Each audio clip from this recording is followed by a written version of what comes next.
There we go. Hi.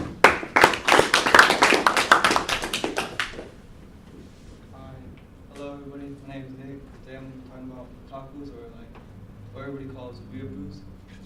And what I wanted to like ask real quick is, does anyone know like what a weeaboo is? Or like yeah, I figured there's gonna be a couple of you. So like it's pretty much a person who's really into like manga or anime. If you guys don't know, it's like a Japanese type of cartoon, like basically that's what it is. And a little story I have, I actually didn't even know this was a genre until like a couple years ago, my junior year, when I was scrolling through Netflix and I was like looking for something to watch, and I found this anime and I was like, oh, I'll give it a try, and I was watching it and I'm like, oh my god, this has like the most character like depth and action I've ever seen, and I just fell in love with like anime action is like the best, really cool.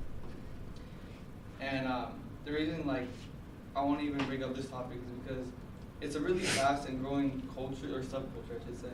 And it's like, you're seeing it everywhere now. It's such a popular thing to watch in anime such as like One Piece or like Naruto or like other mainstream ones. It's becoming like such a big group. And what I'm pretty much be talking about is like the history, how they act, and kind of like the climate of like the overall culture. It's like a pretty cool and interesting thing. And so first of all, that's how you spell it. And so the history is from McNichol. He says something very interesting. McNichol, Japanese Times, 2004. He brings up the history and he says that back in like the 1980s, there was a very like classified version of what this person was. Like you'd be able to tell like right away, like, oh my god, this person's like a weeaboo, or like someone who's like otaku, who's into really anime. And in the late 1990s, that someone, or not someone, when the internet was created, they started building communities, and it started developing into such a thing where like you couldn't tell who was into anime or not, because the internet, you know, you're hiding behind something. Like anyone could like voice their opinion, and they created these huge communities, and it became such a big thing.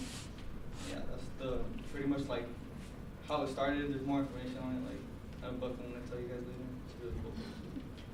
And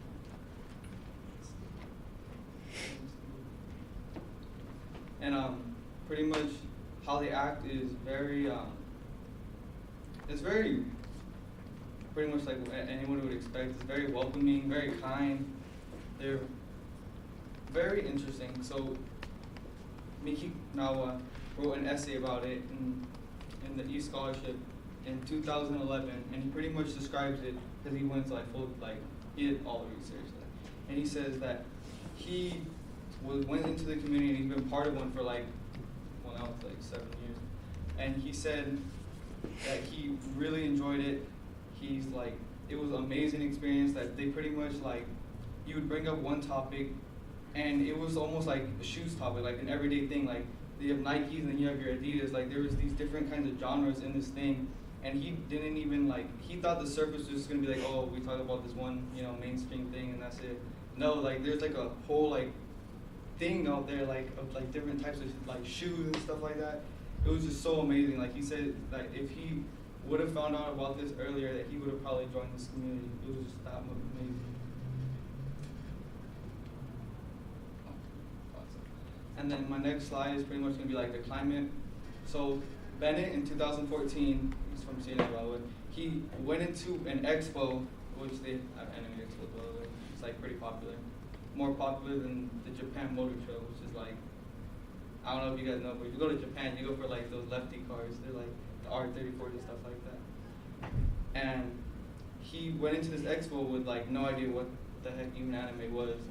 And he found this group that interviewed, and he interviewed them, and they like treated him nice and everything, and it was so awesome. And he kind of was like confused on where to go, so he kept going like from table to table, like checking out these different stuff.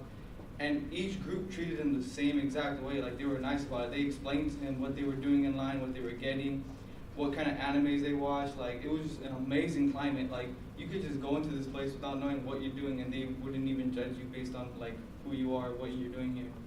I thought that was really amazing. And then for any of you guys, you know, if you guys want to know like more in depth of the history, it's right there. It's a really good book. I actually read a couple pages. It is pretty good. Like describes very in detail about what the book's about. That's pretty much